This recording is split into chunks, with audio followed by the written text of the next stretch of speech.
Good afternoon, everyone, and welcome to the March installment of Lunch Nuggets, featuring Jen Fritzsche and Carolyn Brandon from the Georgetown Center for Business and Public Policy. I still cannot nail the name of our damn program. You'd think I could do this after a year and a half. We are very, very, very excited to have our featured guest who we've been trying to feature for a while now. We're very, very happy that schedule's worked out. We are very pleased to host former Commissioner Mike O'Rielly. Mike, thank you very much for making the time to join us. There are so many different things going on. We were chatting with Professor Mayo beforehand in the digital green room, and it's kind of like, where do we want to start? I mean, there's some really juicy stuff going on, and not all of it's spectrum. Yeah, as you guys know, that's my personal area of interest. But maybe, Jen, we should talk about things like broadband subsidies and ACP. That has been in the news of late, with folks recognizing that perhaps the money is not going to be around forever. And I think there were two very interesting releases over the last 2 weeks, one from the Digital Policy Institute, which looked at ACP take rates by congressional district. And I believe their research was based on folks who have actually taken and subscribed to the program. And then separately, the Technology Policy Institute has been putting out a series of blogs. They too have mapping capability, and I think their analysis is based on who's eligible. But between the two, what you can see is that the ACP, at least for those Americans who know about it, seems to be very appealing. And Commissioner O'Rielly, I know you wrote a very, very thoughtful piece in the Wall Street Journal recently about the ACP. And I think some people were caught by surprise because you are a fiscally responsible conservative Republican. And here you are saying what sounded like some positive things about a subsidy program. So I wanted to kick off and ask if you could share your thoughts, maybe explain to our audience, not all of whom are experts, what the ACP was intended to do, and why you think what you do in terms of having some support for it. Sure. Well, first of all, thanks for having me. Thank you both.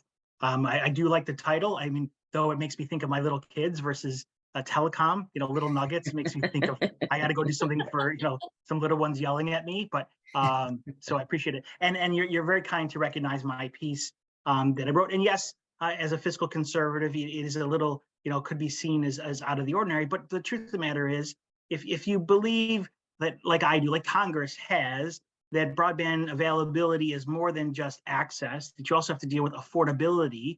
There are many American families that can't afford broadband today. And how do you bring the benefits to the service so they can enjoy it?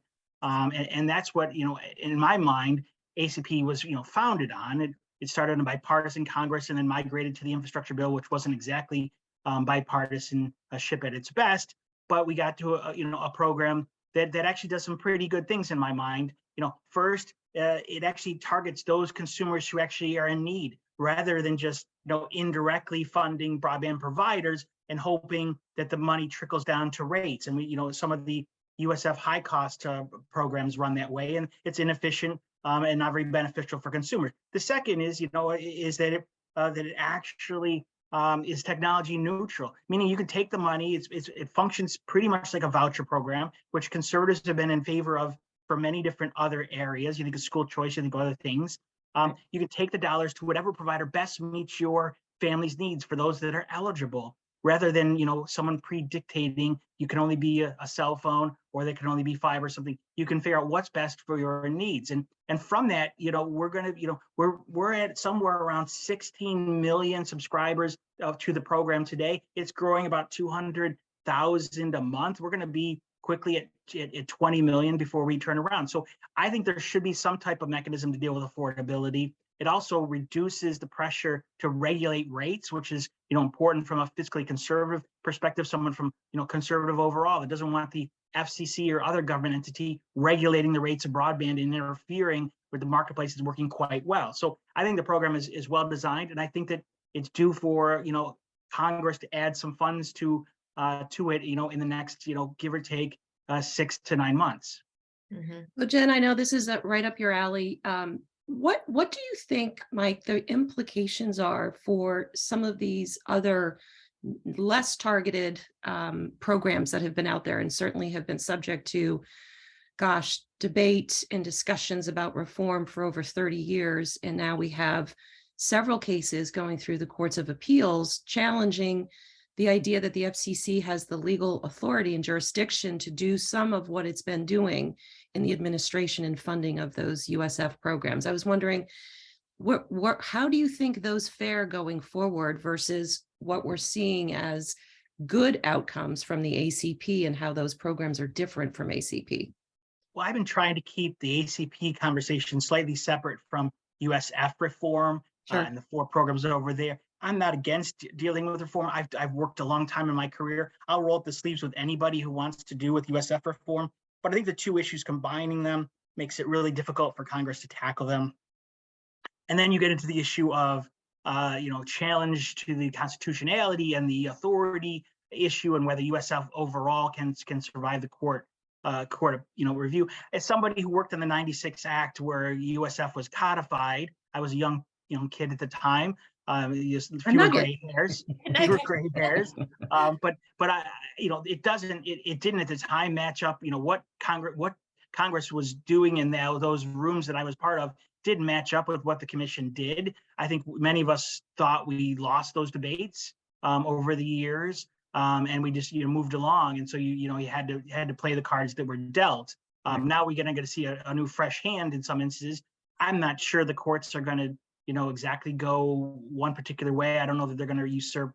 A lot of the language is pretty broad. So I wouldn't be surprised to see the FCC do fairly well or reasonably well in the court process. But if the courts in one of those courts overturn it, and we're talking it's going to be played out for a while. It's not going to be something to be resolved. If they're overturning the authority, there'll be an effort within Congress to kind of recapitalize and move forward, with USF as it looks today. But I think that there'll be a desire to fix some of the pieces that haven't been addressed for so long. And I don't want to waste all of your time, but I mean, USAC is a no. This is good. This is all good. This is not a waste of time. This is why we have you here. That was never contemplated by Capitol Hill. Right. You've got waste, fraud, and abuse in a number of the programs. You've got automatic funding increases. There's just a lot of elements that I imagine that if we get into that world, we're going to have to be looked at moving forward. And we'll just see, what the courts decide. I hate to predict one way or the other. Right. Jen, I know you guys often, in terms of analysts and, market investors, when you're looking at this sector, are always trying to figure out where do some of these subsidy programs fit in. Are they counting against their revenue? How are they treated by the federal government? And, what companies have a chance to go after them? Just curious, what's Wall Street thinking these days about these various programs and the ACP? I think there's a lack of understanding as to how things might change. And I think as people look, cash flows, EBITDA are very much part of any investor focus. And you think of like a subsidy, that's 100% margin, right? It just falls to the bottom line. I think there's an underappreciation as to how that could change. And so therefore investments could be altered, and the investment thesis around them, which was based, could be significantly different. So I think that's a question. Commissioner, I wanted to ask you maybe a broader question. I mean, you're a few years from your time at the FCC. If I had to rewind you back to those years, what would be kind of top of your to-do list? What do you see as the FCC's top priorities right now?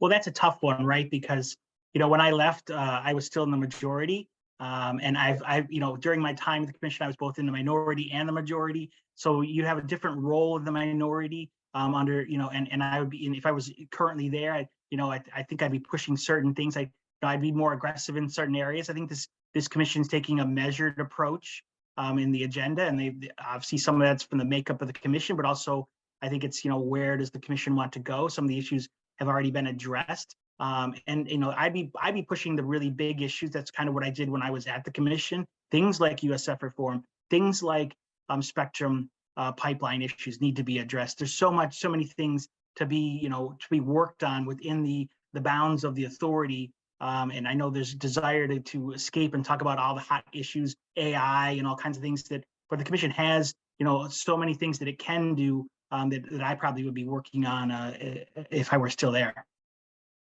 So speaking of which, I know spectrum was a hot topic then. It continues to be.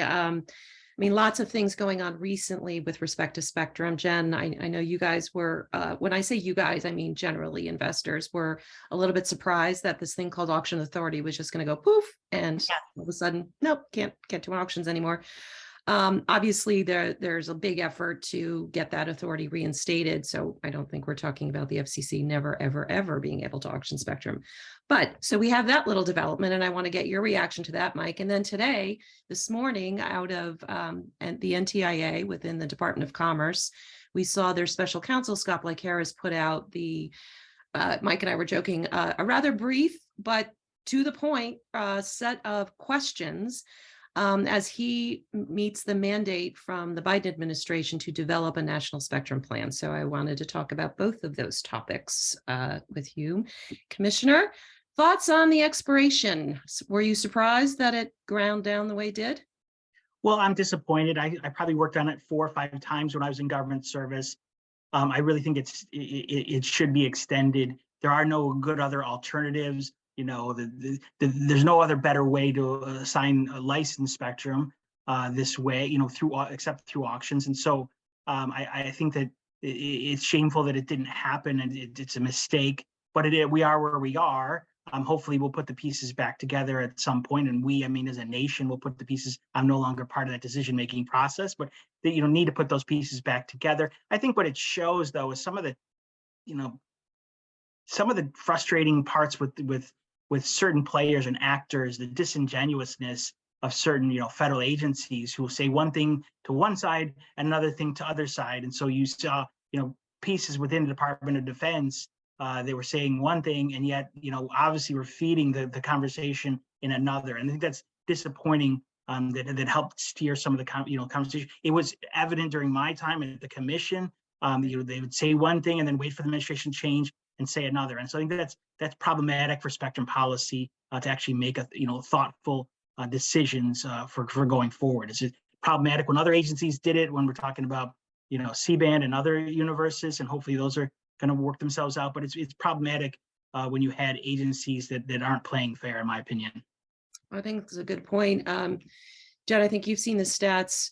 China, lots of things going on over there, obviously, but very focused on supplementing the capacity in their commercial networks as they make digital data part of their overall industrial policy.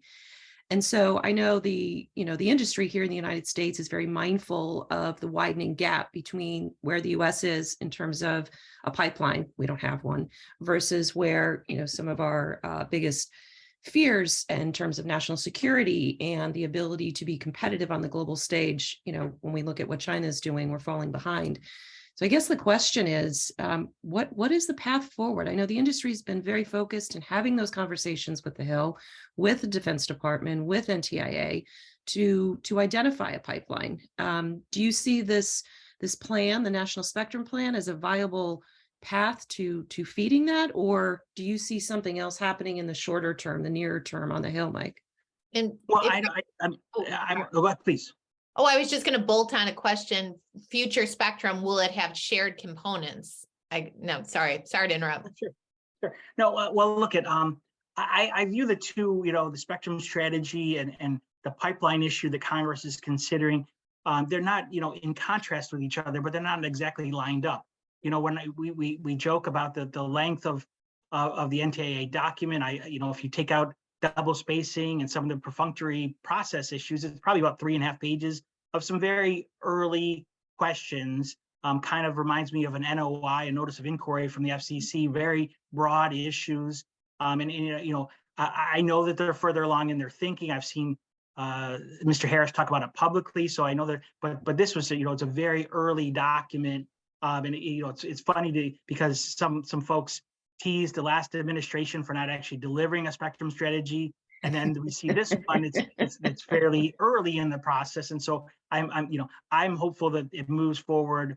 To provide some more specificity at some point. Moves to proposal versus broad questions at some point. But to your question, the pipeline conversations on Capitol Hill are going to continue to move forward. They absolutely have to. Because this pipeline is about future spectrum uses, but you need to fill the pipeline in a very short time frame. We're not going to wait, 3 years or so to fill the pipeline. We need to fill the pipeline now. We need to identify bands. We know things like lower 3 and 7 and 8, 4 are going to be talked about and should be, addressed by Congress in a pipeline bill when they get to that point. We've been dealing with short-term extensions of auction authority, but at some point they're gonna address, the pipeline itself. And I wouldn't want the spectrum strategy to slow down that process. And I don't think it will, because I look at the spectrum strategy as a macro issue. Right. And how do you deal with things probably further down the road? And it talks about identifying 1500 megahertz. It talks about, different windows of how it's going to, how it will be impactful. They're all good questions, but I think they need to be, I think they move on separate tracks. Right. And that's probably a good thing from my perspective. But to Jen, to your question, I leave that up to the policymaking. We need to make more commercial spectrum available. And that, in my mind, that is both licensed and unlicensed / shared. And how they go about, divvying that up and making those things are what policymakers get to do. And then they figure out how best. I'm in favor of both and have been my entire career. But I think we need more commercial spectrum, and that means reducing the footprint of federal users going forward.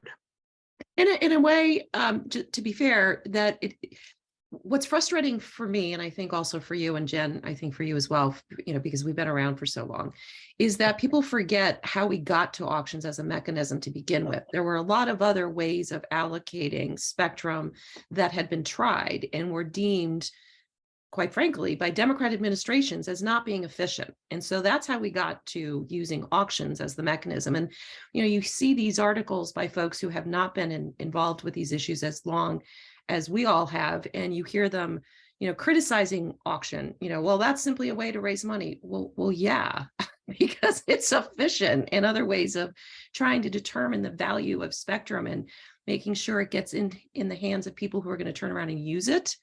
That was determined after many different ways of trying it to be the most effective. So it's interesting to me that we, in some ways, it feels like we're almost starting from scratch to educate new staff and new members, sort of the history that they're stepping into as they're making these critical decisions.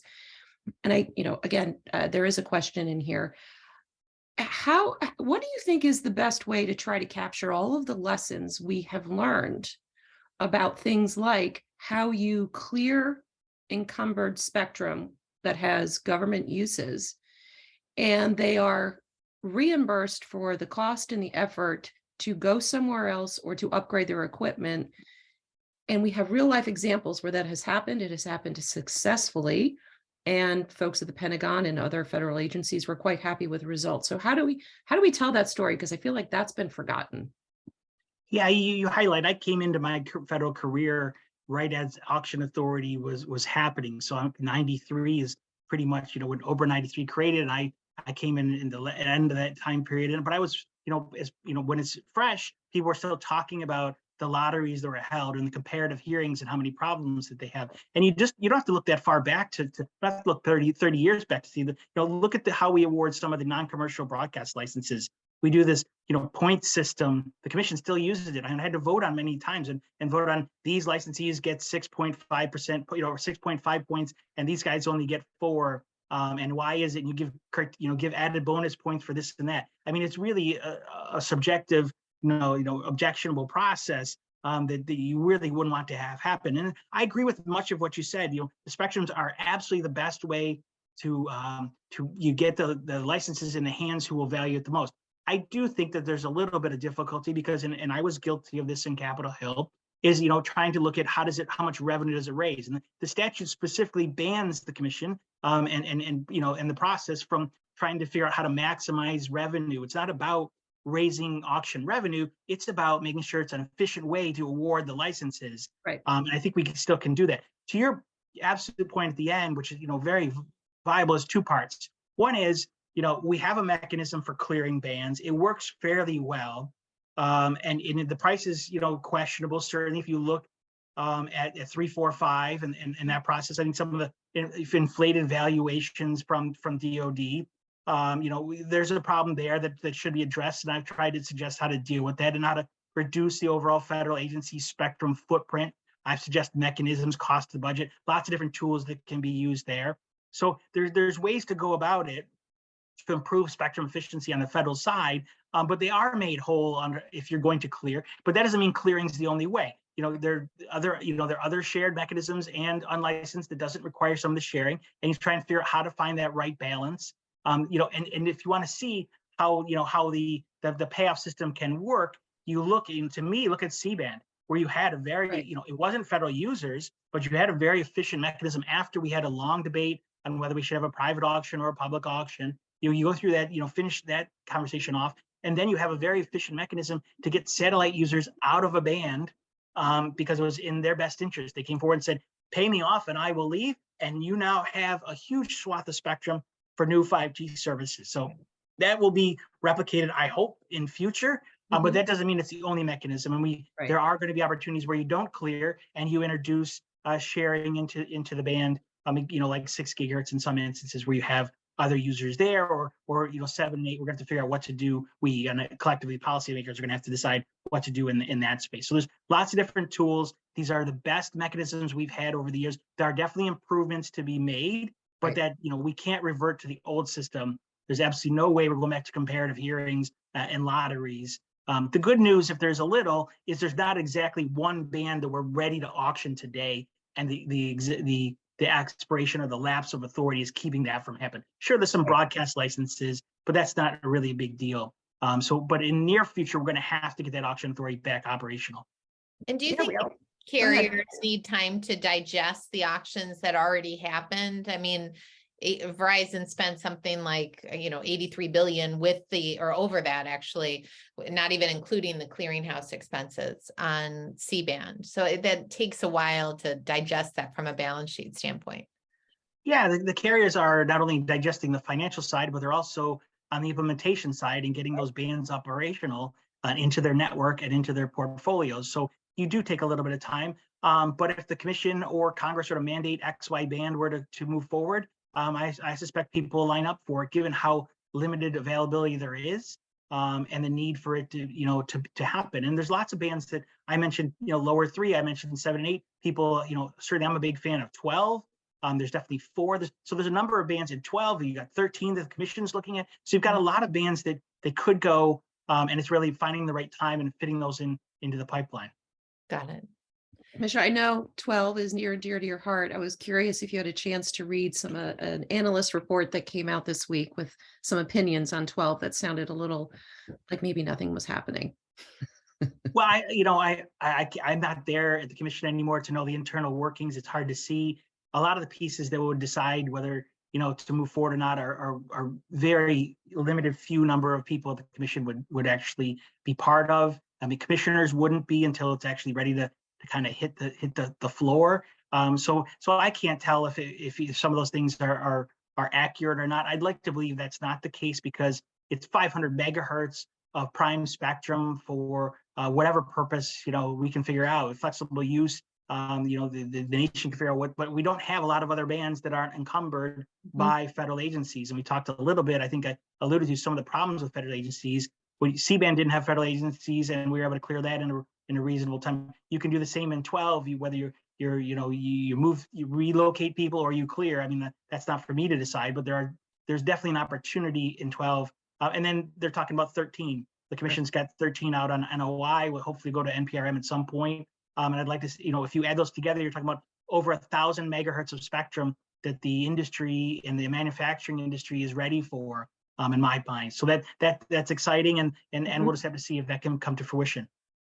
I know that this is not, binding at all, but I was curious your thought. You might not have had a chance to see it, but in the brief request for comment coming out this morning, I thought their definition of spectrum sharing for purposes of this undertaking was interesting.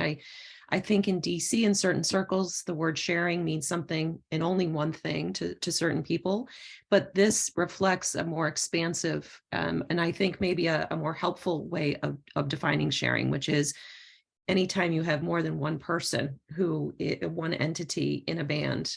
So it doesn't get into power levels or geographic areas or anything like that. It just keeps it at a higher level. And I think maybe that is an interesting and perhaps more helpful framework to get some of the folks out of the trenches who are, if you say sharing, it automatically has to mean, one very specific way of sharing. And I think we've all learned we got to be a little bit more open-minded. Oh, absolutely. I did notice that. It did pop out for me. I think it was kind of in tone with the overall document not being too specific. I imagine if they go towards, a proposal, they'll get a more narrow, they'll define it differently, but it'll be some type of sharing where you get into, other mechanisms that have been tried in the past and will be considered for the future. So that's fine, I think, for this purpose, and we'll just see what the comments look like. I just hope that this process can move from, very initial stage to, proposal to some kind of strategy, before too long. I'll put it that way. So would you, do you envision yourself being one of the participants in either or both of their listening sessions? Not putting you on the spot, of course. I haven't thought about that at all. I know they're planning listening sessions, and that's great. I don't know the structure, and I've seen some of the listening sessions in other agencies, and Right. and you're given like 2 minutes to kind of make your case at the FTC or something like that. And I don't know if that's my best use of time, but we'll see. We'll just have to see what the format looks like and how best I can articulate some views. Are there any other issues out there? I know we're drawing down, and I think I have 4 questions I haven't even asked yet. But anything that's percolating, Mike, that you're aware of inside the Beltway that you're like, gee, I wish more people were thinking about this. I wish there were articles about this. This is an important issue that people are kind of missing. I've got a lot of little issues like that, and I've been working on a couple different op-eds and reports. There's one on AM radio that I'm working on today in terms of what's happening with electric vehicles. But I really wanted to think back about ACP for just a second. Sure, please. And that's kind of gets to the question of why Congress would want to add funds to this. And to me, it's really valuable for the folks listening out there. It's twofold. One is the substantive reason, a recognition that American families benefit from broadband in so many different settings. And they don't want to, and I think there's a political recognition that Congress will have next year. You don't want to be dumping 20 million subscribers onto the, out into the cold just before an election cycle. But ACP serves not the R's and the D's, not the blues and the reds. It covers the whole nation, and you're talking about recipient 30,000 per congressional district on average. So it really does matter if you can deal with affordability, in my mind. And so I don't want to belabor the point, but I really hope that we get something there. But there are a lot of little issues that's kind of my new portfolio. Some little issues here, and then big ticket items. Right?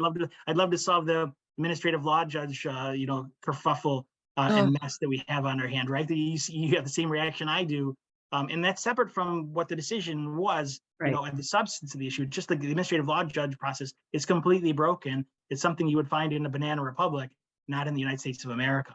So Jen, are you familiar with what Mike's talking about? If not, if you could just, and there may be some folks listening that aren't. Yeah, I'm not as familiar. It's a little inside baseball, but sorry. Go ahead, Mike. Well, the administrative law judge is a process that the commission has for deferring certain decision-making process. It just was activated as part of a media transaction. And it effectively serves to kill a transaction, in my mind, because there's no way to resolve. No one has actually successfully escaped from the administrative law judge process to then be able to put its merger back in place and actually get approval. It's a black hole, and you never can escape it to then go, okay, now we solved that and we won over here. Now let's resolve my merger. They just went, the applicants went through a year consideration. And at the end of it, rather than getting a decision they could potentially challenge, it goes into the administrative law judge and never to be seen again. And then the parties are, generally forced to withdraw the transaction. I'm not doing any work on it, but I think that overall, I've critiqued the administrative law judge process needs to be fixed. And like, again, you said, smaller issues, that is kind of in that bucket of issues that not many people care about. FCC process, there's a ton of things there that could be fixed. But so important, however, right? So this is where the other part of that process is, if you don't like what the decision is of the ALJ, which can take 3 years or more, I think there's even some stuff that's been pending there for more than a decade. The people you appeal it to are the folks that put you into the ALJ process to begin with. So that's sort of the black hole that he's talking about. So Jen, I you can see. imagine it if that when that's Definitely. applied to transactions that you're involved with, it's really the death knell. And Go ahead. Carolyn, if I could just ask one last question, just for both of you, actually, Friday with the downdraft of Silicon Valley Bank, it's shuddering, making people nervous about 2008 in the financial world. How does DC thinking about this? Is there, I guess you could go down to the trickle down effect that companies creating on, new 5G technologies could be severely impacted. Well, AT&T and Verizon might be not so much. Is there like a real worry in DC right now, like you're seeing in the stock market today? Well, I'll start and say, I lived through the 2008 banking crisis, so I'm familiar with that. And I'm mindful because this is, SVB was, very important for startups and new technology and those that were really on the cutting edge and how they're going to get financing going forward is going to be really challenging, even if you solve the bank itself and, try and figure out debtor and creditor and all those. If you solve those things, that's irrelevant. But how is funding going to be available for startups in both the technology and the telecom space? And so I think that most big companies are well capitalized. That won't be too much of an issue. But if you're a small startup and you're using, that was a loan mechanism or was a payroll mechanism, and you don't have that anymore, well, who do you turn to fill that need? And so I think DC is mindful of that. What they're willing to do about it is much different because there are a lot of raw edges or, raw feelings because of what happened in 2007, 2008, and then also the ramifications for the election that happened. So I think everyone's kind of trying to avoid getting too deep in an involvement, but also trying to provide some help in some capacity, knowing that there is an impact potentially from bleeding into other areas that will be much, much more problematic. Yes. Okay. Got it. And can I just go ahead, Jen? Oh no, go ahead, Karen. I was just going to say, can I add to your list of smaller issues to work on? And that is being able to pull together a toolkit, as you alluded to, Mike, on ways in which we can figure out, I wouldn't say reduce the footprint of federal agencies, but is there a way that we can get our arms around something that's, more efficient and begins to look at specific ways to address some of these concerns in terms of lots of suspicions that folks are being inefficient, but there's a point at which you can't really know because there's some national security concerns. However, I do think your tools need to be resurfaced, and would love to have you back to talk about those in more detail. I absolutely agree. Whether it's reducing the footprint or making them more efficient or dealing with the sharing, I think that absolutely has to happen. And you can deal with the fact, I had former national security clearance. I had top secret clearance. Oh. So you can have people that can go into those rooms. I can't anymore, but so you can't do a skiff. It's right, the most exciting thing in DC, Jen. Right. You can deal with those things. And so it can be done. Rather than just kind of cloak and dagger and say, oh, that's all national security. You can't look at it and think that's problematic. So we can move past some of the natural barriers in my mind. Yep. I can't believe we talked about Spectrum and still haven't addressed the balloon issue. I love the fact that it was all over the news, all over, and then boom, and maybe they've all just stopped coming over our landmass because now you can't get a story on it. Sorry, Jen, I didn't mean to cut you off. I was just going to address the last elephant in the room as to why I'm interviewing Mike O'Rielly and a redhead, and I'm the only one wearing green 2 days before. If it's 2 days before, you answered your own question. If you got me on Friday, I would be all in green, right? I'd paint my walls green just to match. It wouldn't be as beautiful as your red room, but hey, I got the color all year round, so I typically don't have to worry about the green. But thank you for raising that, Jen. Hey, well, thank you so much. This was great, Commissioner O'Rielly. Thank you. A lot of very valid information, and again, I'm always taking copious notes here that provide me more insight into my day job. Thank you very, very much, Commissioner, for sharing your thoughts, or spending our lunchtime together. And again, we very much appreciate you making the time and hope to have you back soon. Thanks so very much. Thank you all.